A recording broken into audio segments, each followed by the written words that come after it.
కరుణకైనా కరుణ జీవితం కలిగిన జీవించడానికి దేవుడు పిలుస్తూ ఉంటున్నాడు. ప్రియ దేవుని సంగమా, దేవుని బిడ్డలారా, చదవబడిన లేఖన భాగంలో రూతు గ్రంథం 2వ అధ్యాయము 4 నుంచి 20 వరకు, కీర్తన భాగం 145 దాని కీర్తన, ఎఫెసీయులకు రాసిన పత్రిక 4వ అధ్యాయం 25-32 వరకు, మార్కు సువార్త 1వ అధ్యాయం 40 నుంచి 45 వచనాలు. ఇందులో కరుణ కొరకు దేవుడు పిలుస్తూ ఉంటున్నాడు. కరుణా జీవితము జీవించడం కొరకు దేవుడు నిన్ను నన్ను పిలుస్తూ ఉంటున్నాడు.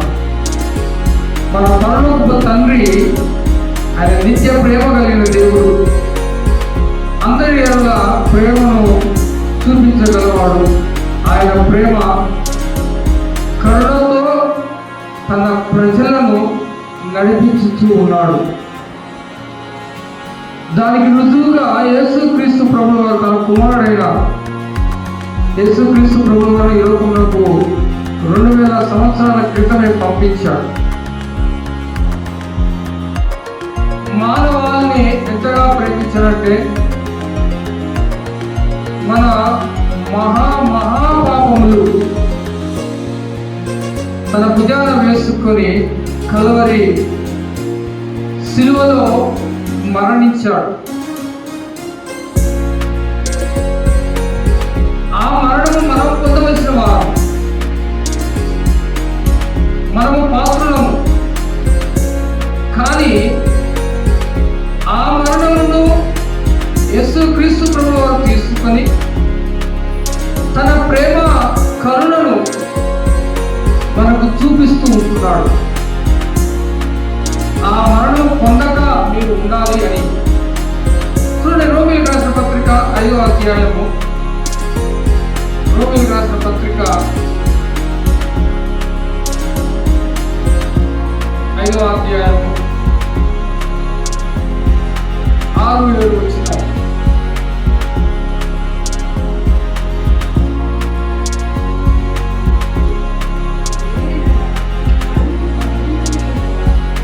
ఏలైనగా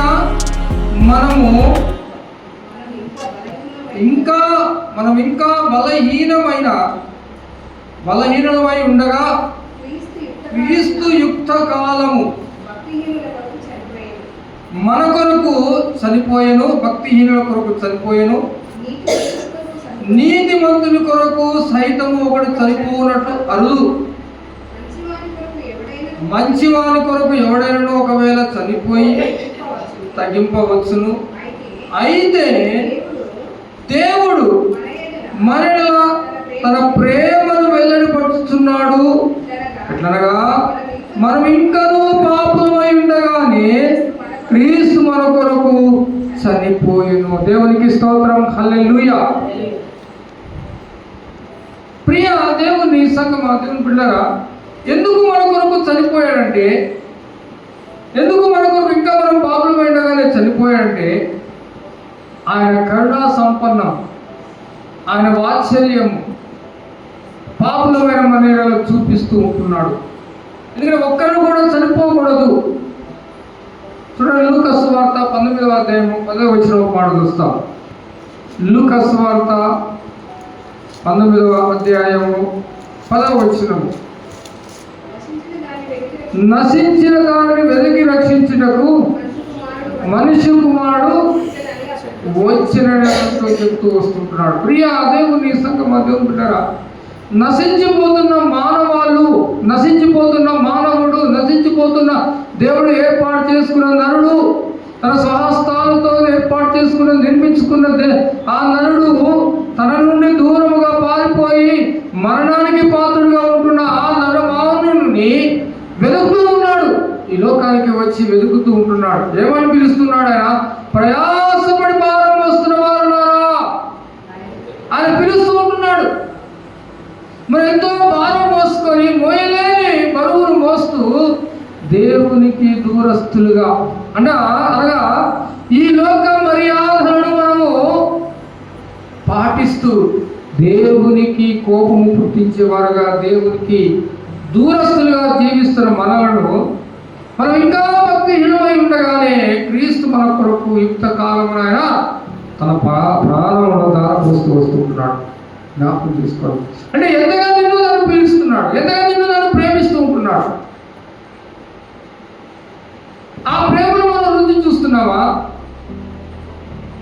ప్రియ దేవుని సంఘం వాళ్ళ చదవబడిన లేఖన భాగం మనం గమనించినట్లయితే ఋతు గ్రంథంలో 2వ అధ్యాయము 4వ వచనం నుండి 20వ వచనం మనం గమనించినట్లయితే అసలు రూతు ఎవరు?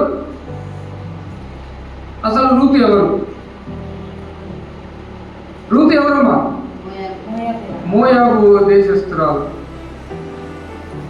కదా. మోయాబు ఎవరు? అసలు మోయాబు ఎవరు? మోయాబు ఎవరు?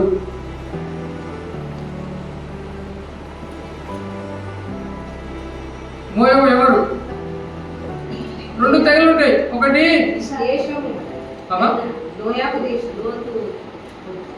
లోతు, అదే లోతు సంతానం. చిన్నది పెద్దది ఇద్దరు కూడా లోతును ద్రాక్షరసం తాగించి ఆయనతో పోయినప్పుడు పుట్టినవారు. ఇంకొక ఆయన ఎవరు? మోయాబు ఒకడు. ఇంకొక ఆయన పేరు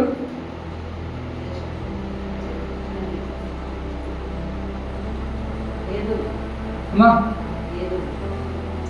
ఏదోమో ఏశావు ఒకడే.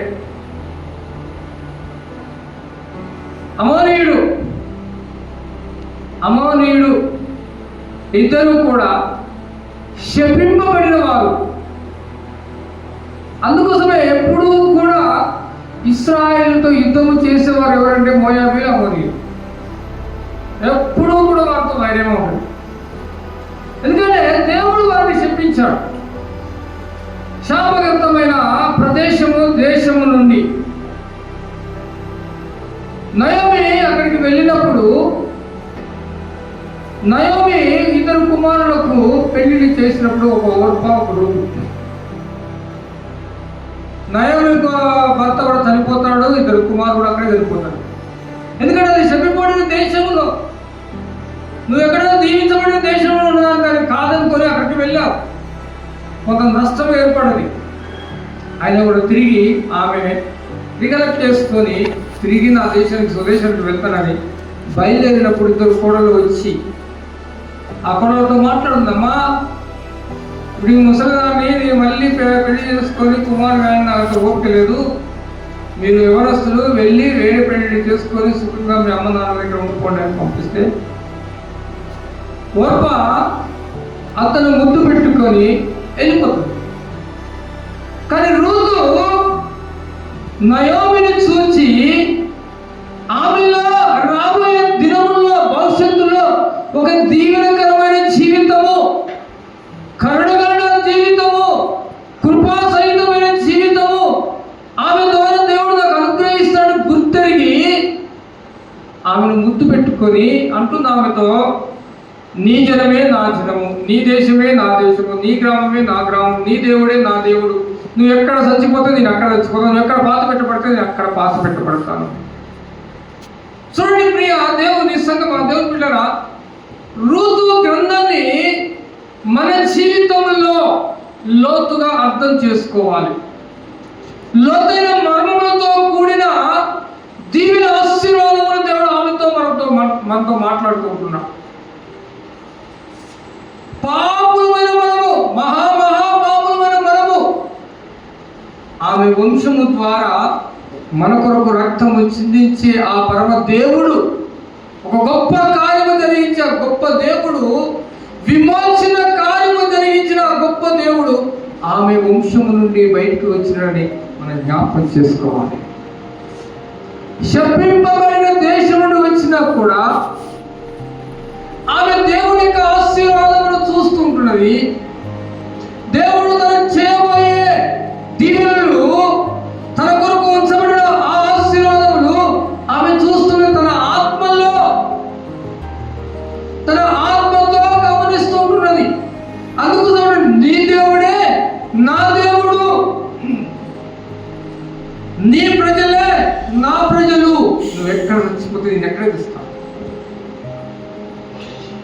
ఎంత స్థిరమైన నిర్ణయం తీసుకున్నది చూడండి. ఆమె విధవరాలే, వృద్ధురాలు విధవరాలు. ఆమె వల్ల వచ్చింది ఒరిగింది ఏమీ లేదు రూతుకు. ఈమె విధవరాలు, ఈమె భర్తను కోల్పోయింది, ఒంటరి జీవితము. ఆమెతో పోతే నాకు ఏమొస్తుందని అనుకోలే. ఆమె సమస్తమును కూడా సమర్పించుకున్న ఋతు. అతను ఏ రీతిగా చూడాలో ఆ రీతిగా చూస్తూ వచ్చింది. అందుకోసం మోయాబు అంటున్నాడు, నువ్వు మోయాబు దేశం నుండి వచ్చిన తర్వాత నయోమిని నువ్వు ఏ రీతిగా సాకావో, ఏ రీతిగా చూసుకున్నావో మొత్తం నేను ఎరిగి విన్నా అంటున్నాడు. చూడండి, అంటే ఎంత గుణవతిరాలైన ఆ స్త్రీ తన అతను ఏ రీతిగా ప్రేమిస్తూ ఉన్నది, తన అతను ఏ రీతిగా చూసుకుంటున్నది. అది దేవుని ప్రేమను బట్టి ఆమె యొక్క గత జీవితము శాపకరమైన జీవితము, మోయాబు దేశం అంటే శపింపబడిన దేశము, దేవుడు మందికి ఎన్నిక చేయలేదు ఆ దేశమును. ఆయనను కూడా ఆమె నయోమిని చూస్తూ తన జీవితంలో ఆమె ద్వారా దేవుడు నిర్ణయించిన ఆశీర్వాదములు నా కొరకు ఏర్పాటు చేస్తున్నాడు గుర్తెరిగి ఆమె నయోమితో పాటు బెత్లెహేముకు వచ్చింది. మరి జీవన పోరాటంలో తినడానికి తిండి కావాలి, ఇద్దరు విలువలే. ఒక చేత కాలేదామా, వృద్ధురాలు ఏ పని చేత కాదు, తానే చేయాలి. యవనస్తులు వాళ్ళు బయటికి వెళ్తే ఎన్ని అవమానాలు, ఎన్ని రకాల అవమానాలు వస్తూ ఉంటాయో. తప్పదు మరిగా, తినడానికి తిండి లేకపోతే బయటికి వెళ్ళాల్సిందే కదా పని చేయడానికి. ఆమె బయటికి వెళ్ళి ఫలానా చేలో ఆమె పని చేస్తూ ఉంటున్నది, పనిగా వెళ్తూ ఉంటున్నది. పనివారు కోస్తూ ఉన్న సమయంలో అన్ని రాలిపోయిన గింజలను, యావల గింజలను ఏరుకుంటున్నది. అప్పుడు ఆ యొక్క చేరి యొక్క యజమానుడు వచ్చి ఆ పనివాడితో అడుగుతున్నాడు, ఆమె ఎవరు, ఆ చిన్నది ఎవరు, ఆ చిన్నది ఎవరు? ఆమె నయోమితో వచ్చిన మోయాబీరాలు అని చెప్తూ వచ్చినాడు. ఆమె గురించి మొత్తం తెలుసుకున్నాడు, ఋతు గురించి టోటల్గా తెలుసుకున్నాడు. అనుకుంటున్నాడు, అమ్మా కుమారి, నీవు మీ అత్తకు చేస్తున్న క్రియలన్నీ నాకు తెలుసు, నేను తెలుసుకున్నా. కాబట్టి ఎక్కడికి వెళ్ళొద్దు, నా చేలోనే నా పంట కోయేంత వరకు కూడా నువ్వు ఏరుకో, నీకు స్వతంత్రం ఇస్తున్నాను. ఎవరు కూడా నిన్ను ముట్టుకోరు, ఎవరు కూడా నిన్ను అవమానించరు, ఎవరు కూడా నిన్ను గద్దించరు, నీ మీద కోపం ఉంచుకోరు. నీకు కావాల్సింది కూడా మధ్య మధ్యలో వారు పిరికిడు వదిలిపెట్టి వెళ్తారు, నువ్వు ఏరుకో. ఆమె ఏరుతూ వచ్చింది. సాయంకాలం దుల్ల కొట్టే సమయం ఏంటి, ఆమె ఏరిన మొత్తం ఎంత వెళ్ళింది మొత్తం? అమ్మా ఒక తూమెడు ఏంటండి, తూమెడు యశోద గారు, అమ్మా 4 క్వింటాలు కుంచం అంటే ఎన్ని? 12 కిలోలా? అంతేనా? అలా పుట్టెడు అంటే ఎన్ని? 20 పుట్టెడు. పుట్టెడు అంటే 8 బస్తాలు అంటే 8 బస్తాలు పుట్టెడు.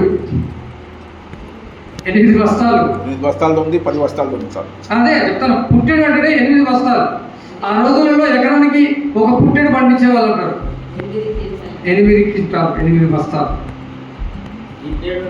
గిద్దెడు అంటే ఎంత?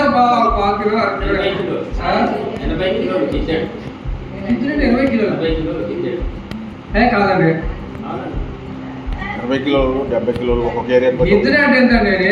ఇప్పుడు ఒక సేరు అంటే సేర్ అంటే 8 గిద్దలు, 2 కిలోలు. ఒక సేరు అంటే 2 కిలోలు. దానికి 8 గిద్దెలు అయితే ఒక సేరు అవుతుంది. గిద్దెలాంటి చిన్న చిన్న అంటే ఇద్దంటే ఇది ఇదేముంది బస్తా సోలా అంటే కిలో మీకు వస్తుంది, అర్ధ కిలో. అర కిలో ఉంటుంది, కిలో ఉంటుంది సోలాలు ఇద్దరంటే ఇద్దరుది. అంతే. మానిక అంటే అది 4 కిలోలు వస్తుంది, 2 కిలోలు కదమ్మా, 2 కిలోలు మానిక. అవి మరి నాకు గుర్తున్నాయి. కొంచెం అంటే 4 కిలోలు సార్. అది కొంచెం. చాలా మనము ఒకసారి యూట్యూబ్లో కొట్టు, కొంచెం అంటే 4 కిలోలు. యూట్యూబ్లో కొడితే ఆ గిద్దెలు సోలలు ఇవన్నీ కూడా మనం గుర్తుండాలి కొద్దిగా. ఇప్పుడు మన పిల్లలకి గిద్దె అంటే ఏంటంటే వాడికి తెలియదు. అంటే ఒకటిసారి సోల అనేది ఇక్కడ బస్తాలు కొనుక్క గిద్దరే అంటారు. అంటే ఒక్కొక్క దగ్గర ఒక్కొక్క పేరు పెట్టి పిలుస్తారు అంటే కానీ ఇక్కడ గిద్ద అంటే బస్తా సార్. 74 కేజీలు 80 కేజీలు ఉంటుంది. ఒడ్లు 80 కేజీలు. 80 కేజీలు. ఎత్తు తల మీద పెట్టుకొని ఇంటికి బయలుదేరి నయం తన అత్తతో మాట్లాడుతూ ఎక్కడ చేసుకున్నామా, ఎక్కడ పని చేసామమ్మా, ఏ సేవలో చేసుకున్నామా, ఆ యజమానుడు ఎవరు, ఆ యజమానుడు దేవుడు దీవించబడును కాక నీకు ఇంత పంట ఇచ్చాడు, చక్కగా చేశాడు. మళ్ళీ ఆమె తినడానికి కొన్ని పేలాలు కూడా ఆమె తిని తృప్తి పొంది కొన్ని అత్తగా తీసుకొని వచ్చింది. చూడు ఎంత గుణవతి అయిన ఆ కోడలు. రూతు దేవుని యొక్క భయము కలిగిన వ్యక్తి, దేవుని యొక్క అనుదినమును దేవుడు అనుసరించే వ్యక్తిగా దేవుడు ఆమెను ఆశీర్వదిస్తూ వచ్చినాడు. లోబడుతూ ఉన్న స్త్రీ, గుణవతి అయిన స్త్రీ లోబడుతూ వస్తుంది. తన అత్తను ఎంతో ప్రేమతో హత్తుకొని ఉన్నది. నీ జనమే నా జనము, నీ దేవుడే నా దేవుడు. ఎక్కడ కూడా కాంప్రమైజ్ కావట్లేదు. ఓర్ప ముందు పెట్టుకుంది, వెళ్ళిపోయింది, మళ్ళీ లోకం కలిసిపోయింది. ఆ గురించి మనకు అవసరం లేదు. కానీ రూతు ఎంత చక్కగా తన అత్తను హత్తుకొని తన అత్తగారి యొక్క దేశములకు వస్తూ దేవుని యొక్క ఆశీర్వాదములు ఆమె ద్వారానే శపింపబడిన. ఎందుకంటే దేవుడు అబ్రహాముకు చేసిన ఆ వాగ్దానం లోతును కూడా మర్చిపోలేదు. దేవుడు లోతు యొక్క సంతానం కూడా మర్చిపోలేదు. దేవుడు శపింపబడిన వారైనా కూడా దాంట్లో నుంచే ఆ యొక్క వంశం నుండే దేవుడు బయటికి వస్తూ ఉంటున్నాడు. అంటే దేవుని యొక్క ప్రణాళిక ఏ రీతిగా ఉందో మనం గమనించాలి. దేవుని యొక్క కరుణా సంపన్నము ఎలా ఉన్నదో మనం గమనించాలి. దేవుడు మన కొరకు దాచినుంచిన మేలు నువ్వు ఏ రీతిగా మనకు వాడబడతాయో, ఎవరి ద్వారా మనకు వాడబడతాయో మనం జ్ఞాపకం చేసుకోవాలి. చెప్పింపబడిన దేశం నుండి వచ్చిన రూతు గర్భం నుండి, ఆ వంశం నుండి యేసు క్రీస్తు ప్రభుల వారు నీలా మనందరి కొరకు ఆ వంశం నుండి బయటకు వచ్చినవాడు. ప్రియ దేవుని సంఘం, ఆ దేవుని బిడ్డరా మనం జ్ఞాపకం చేసుకోవాలి. రూతు గ్రంథము 4వ అధ్యాయము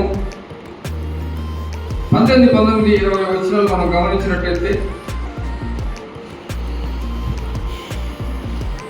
షేము వంశావళి ఎదరగా షేము ఎస్రోను కనెను, ఎస్రోను రామును కనెను, రాము అభినాదాబును కనెను, అభినాదాబు నయాసోను కనెను, నయాసోను సల్మాను కనెను, సల్మాను బోయాజును కనెను, బోయాజు ఓబెదెను కనెను, ఓబెదె యేషేను కనెను, యేషయా దావీదును కనెను, దావీదు యేసుక్రీస్తు ప్రభువు. దావీదు వంశం నుండి వచ్చిన యేసుక్రీస్తు ప్రభువు. చూడండి, దేవుడు ఏ రీతిగా తాను నెరవేర్చబోయే, తాను వాగ్దానం నిబంధన చేసిన ఆ కల్వరి శిలువలో ఆదాము పాపము చేసినప్పుడు స్త్రీ సంతానం నీ సంతానముకు వైరము కలిగి చేస్తాను, అది నీ మడమ మీద కొట్టును, వాడు నీ తల మీద చితక కొట్టును అని చెప్పిన ఆ యొక్క వాగ్దానము ఏ రీతిగా నెరవేరుస్తూ వస్తూ ఉంటున్నాడు. సాతాను యొక్క వంశాన్ని కూడా దేవుడు వాడుకుంటున్నాడు. ఏ రీతిగా వాడుకుంటున్నాడో మనం చూస్తూ ప్రియ దేవుని సంఘం, దేవుడు అందుకోసమే యుక్త కాలములోనే యేసుక్రీస్తు ప్రభువు మన కొరకు, మన పాపముల కొరకు ఆయన అలనాడే మన కార్యములు జరిగించి ఆయన ఆత్మలో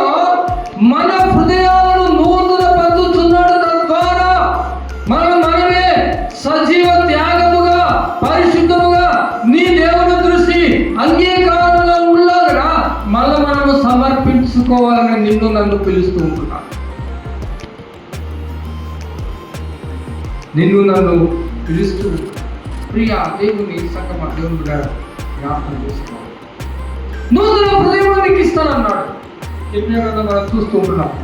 రాతి గుండెను తీసివేసి మాంసపు గుండెను నీకు నేను అనుగ్రహిస్తాను, నువ్వు తిరిగి నా ఎదుకు రా.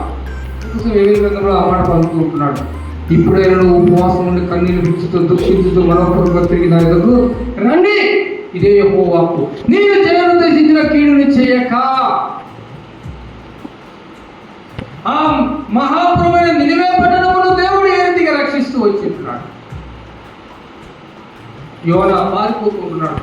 దేవుడు కరుణా సంపన్నం గలవాడు, ఆయన చెప్పిన మాట చేయడు, ఆయన కరుణ చూపించేవాడు, ఎవరి మీద కోపగించుకోవాడు కాదు. ఆయన ఎవరైతే తగ్గించుకుంటారో ఆయనను కరుణిస్తాడు, హక్కును చేర్చుకుంటాడు. వారి మహాముదురులు నినివే పట్టణస్తులు అందరూ పాపులు, వ్యభిచారులు, దొంగలు, నరహత్య చేసేవారు, ఘోరమైన పరిస్థితుల్లో ఉన్నవారు వాళ్ళు, ఈ భూమికే వాళ్ళు చెడపురుగులు వాళ్ళు అని యోనా తార్షీషులో పారిపోతుంటున్నాడు. అందుకోసం యోనా బుద్ధి చెప్తూ ఉంటున్నాడు. కుడి ఎడమలు ఎరగని ఈ మహాపురము నశించిపోతుంటే నా హృదయం ఎంతగా ద్రవించిపోతుంది. అందుకోసం యోనా నిన్ను అక్కడికి పంపించాను. నాకు తెలుసయ్యా, నేను అక్కడికి పోకముందే సంగతి నాకు తెలుసు. నువ్వు ఇటువంటి వాడు, నువ్వు అటువంటి వాడు, నువ్వు కరుణ చూపించేవాడు, దయ చూపించేవాడు, జాలి పడేవాడు, నీ దగ్గర మోకేస్తే చాలు. అందుకోసం కృష్ణుడికి వచ్చి, కృష్ణుడు ఎంతో పాపం చేస్తేనే కృష్ణ వస్తుంది. పాపం చేసిన కృష్ణుడికి ఆయన ఎదుగు వచ్చి, అయ్యా నీకు ఇష్టమైతే యేసు ప్రభు రెండో మాట మాట్లాడు, నాకు ఇష్టమే, నాకు ఇష్టమే. ఎందుకంటే నిన్ను నీవు తగ్గించుకొని నా సన్నిధానంలో మోకరించుకున్నా, నిన్ను నీవు తగ్గించుకొని నా సన్నిధిలో మోకరించిన కాబట్టి నీవు నాకు ఇష్టమే, నీవు శుద్ధుడు కమ్ము. ప్రియ దేవుని సంగమ దేవుడుగా ఒక్కసారి నీ పరిస్థితిని ఈ దినమున అంచనా వేసుకో. రూతు విషయంలో, కుష్ఠరోగి విషయంలో దేవుడు ఎటువంటి కరుణ చూపిస్తూ ఉంటున్నాడు, ఎటువంటి ధన్యత చూపిస్తూ ఉంటున్నాడు, ఏ రీతిగా ఆమెను ఆశీర్వదిస్తూ ఉంటున్నాడు. రూతు భాగ్యవంతురాలు అయిపోయింది, బోయాజును వివాహం చేసుకుంటున్నది, ఒక ఇంటికి యజమానురాలు అయిపోయింది. వారి ద్వారా యేసుక్రీస్తు వంశావళి బయటకు వస్తున్నది. ఆ వంశావళి నుండి వచ్చిన యేసుక్రీస్తు మానవులందరినీ కూడా తన కరుణ చేత మంచి జీవితము జీవించాలని దేవుడు నిన్ను నన్ను పిలుస్తున్నాడు. రండి, ఇప్పుడైనా రండి, ఇప్పుడైనా రండి, మన వివాదము తీర్చుకుందాము. మీ పాపం రక్తం వల్ల ఎర్రగా అయినను అవి తెలుపు చేయబడాలి, గొర్రెబొచ్చు వల్ల తెల్లగా కావాలి, కెంపు వల్ల ఎర్రగా ఉండడం. ప్రియ దేవుడు పిలుస్తూ ఉంటున్నాను, రండి. మీరు సమ్మతించినట్టయితే భూమి మీద ఉన్న సకలమైనవి, శ్రేష్టమైనవి మీ యొక్క అనుభవంలోనికి నేను తీసుకొస్తాను. దేవుడు వాగ్దానం చేస్తూ ఉంటున్నాడు. అందుకోసమే ఎఫెసీయులకు రాసిన పత్రికలో మాట్లాడుతూ ఉంటున్నాడు. ఎఫెసీయులకు రాసిన పత్రిక 4వ అధ్యాయం 25వ వచనం, మనము ఒకరినొకరము అవయములై ఉన్నాము గనుక మీరు అబద్ధం ఆడటం మాని ప్రతివాడు తన పొరుగు వారితో సత్యమే మాట్లాడవలెను. సత్యమే మనం మాట్లాడాలి. సత్యము దేవుడు కోరుకుంటున్నాడు, యథార్థత దేవుడు కోరుకుంటున్నాడు, నీతిని దేవుడు కోరుకుంటున్నాడు. నీలో అబద్ధం ఉండకూడదు.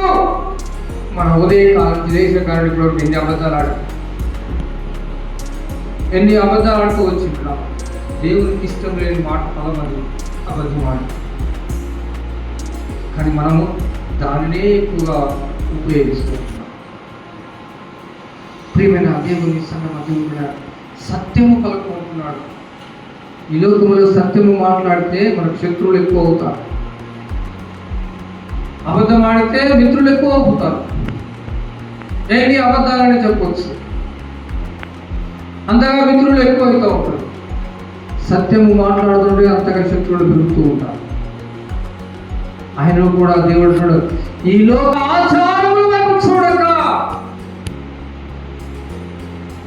ఈ లోక ఆచారం వైపు చూడక, అపవాది చూడక, దొంగల వాడికి వెళ్ళిన దొంగగా, అక్కడికి వారికి పంచిపెట్టుటకు వీలు కలుగు నిమిత్తము తన చేతులతో మంచి పని చేయించు కష్టపడవలను, వినివారికి మేలు కలిగినట్లు అవసరం బట్టి క్షేమాభివృద్ధికరమైన అనుకూలమైన శ్రమ పలుకుడు కానీ దుర్భాష నేను మీ నోట రానియకుడి.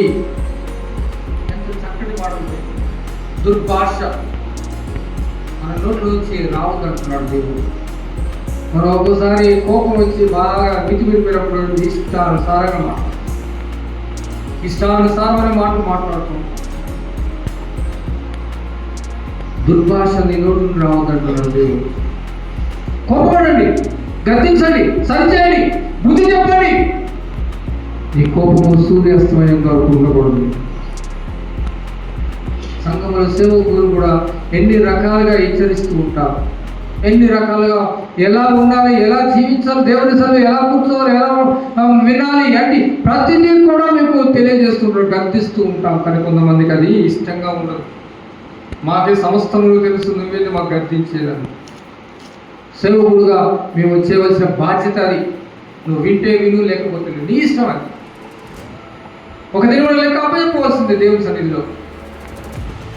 దేవుడు తీర్పు తీర్చగల దేవుడు, మాట తప్పనివాడు, మాటను నెరవేర్చే దేవుడు. జ్ఞాపకం చేసుకోవాలి. శపింపబడిన దేశం నుండి వచ్చిన రూతును దేవుడు ఎంతగా వాడుకుంటున్నాడో చూడండి. పరలోకం వీడి ఆయన భూలోకముగా రావడానికి ఆమె వంశమును వాడుకుంటున్నాడు దేవుడు. ఆ మహా పరలోకము నుండి తండ్రితో కూర్చునవలసిన భాగ్య యోగ్యతను వదులుకొని నా మనందరి కొరకు ఆయన ఈ లోకంకి వచ్చాడు. గత రాత్రి నేను ఇది ఫోన్ చూస్తున్నాను. యూట్యూబ్లో fashion of the Christ cinema చూస్తున్నాను. యేసుక్రీస్తు ప్రభుల వారు శిలువ మరణము, కొరడా దెబ్బలు, ఇవన్నీ కూడా ఆయనకి బాధ అనిపించలేదు. ఆయన బాధపడలేదు. ఎంతగా అవమానించినా, దుమ్ము వేసినా, గుద్దినా, తన్నినా, కొరడాలతో తన శరీరం అంతా సార్లుగా దున్నినా కూడా, ప్రజలందరి ముందు, పిలాతు, హెరోదు ముందు తీర్పు జరుగుతున్న సమయంలో కూడా దేవుడు యేసుక్రీస్తు ప్రభువు వారు బాధపడలేదు. ఆయన బాధపడేది ఏదెను తోటలో మోకరించి ప్రార్థన చేసే సమయంలో, ఏదెను తోటలో మోకరించి తండ్రితో మాట్లాడుతున్న సమయంలో ఎంత బాధ అనుభవించి ఉంటున్నాడు. ఎంతగా తండ్రి చిత్తమైన ఈ దిన నా ఎదురు తొలగించయ్యా, ఇంత భయంకరమైన శిక్షను నేను అనుభవించాలా? ప్రార్థన చేసుకుంటే తన చెమట రక్తముగా అప్పుడు బాధ అనుభవించాడు. ఆయన అవమానించినా, కొడవలతో కొట్టినా, ఎన్ని మాటలు అన్నా కూడా ఆయన బాధపడలేదు. తండ్రి, నా చెయ్యి ఎందుకు విడుస్తున్నావు? అక్కడ బాధపడుతున్నాడు. ఏదైనా తోటలో, గెత్సేమనే తోటలో అక్కడ బాధపడుతున్నాడు. యేసుక్రీస్తు ఆ మోకరించి ప్రార్థన చేస్తున్న సమయంలో ఎంతగా కుమిలిపోయి ఉంటున్నాడో, ఎంతగా హృదయం దహించిపోయి ఉన్నదో, ఎంతగా ఈ మానవాళి చేసే ఈ మహా గొప్ప పాప విషయంలో నేను ఇంతగా యేసుక్రీస్తు ప్రభువులో అక్కడ బాధపడుతున్నాను.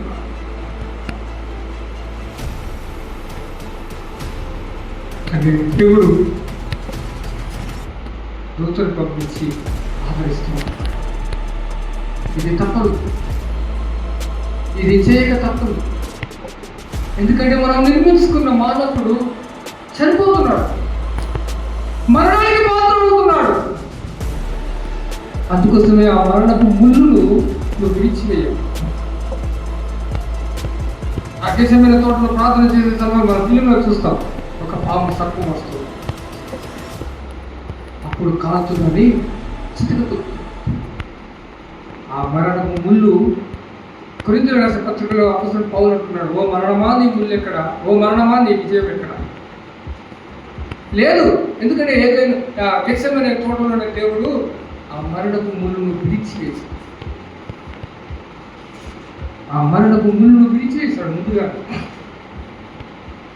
మానవుల కొరకు దేవుడు చేస్తున్న ప్రణాళిక. మనము పొందవలసిన ఆ మరణము, మనము అనుభవించిన ఆ యొక్క త్యాగము యేసుక్రీస్తు ప్రభుల వారు అనుభవించారు. నీకు నాకు స్వతంత్రాన్ని ఇచ్చాడు.